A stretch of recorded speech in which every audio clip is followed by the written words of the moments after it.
پاشو بیا بیرون میشه قبلش کنم شلوارم نه نمیشه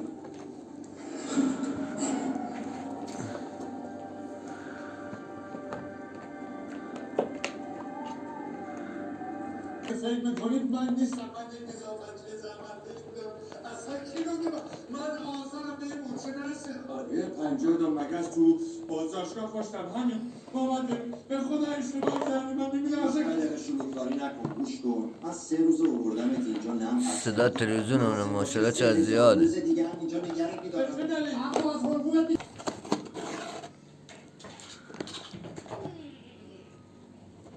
سراغش کرد آرشا کامل بازش کرد نگاه کن.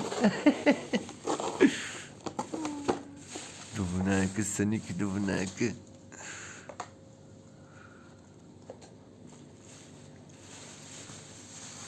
خوشمزه سونیک شیر داخلش نگاش کن نگاش کن نگاش کن.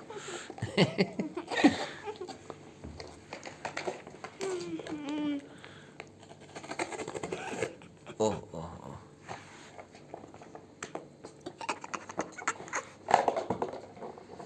اوه داره پروژه موفقیت آمیز دنبال میشه. اون چیزی رفته توش خوشش نمیاد ازش. همش هم که پشتش به ماه میخوام ازش فیلم بگیریم آوار. ای بچرخ این وریش آفر تو ما ازت فیلم بگیریم درست درمون. ای پشتش به ما میگه دم فریشو باید ببینیم. کل زنیگ رفته توش. کلش توش گیر گیر. نگاه کن خدای من از دست این سونیک نمیکنه شکارش اینه تکه تکه کنه شیرش لیز بزنه بچه شکارت من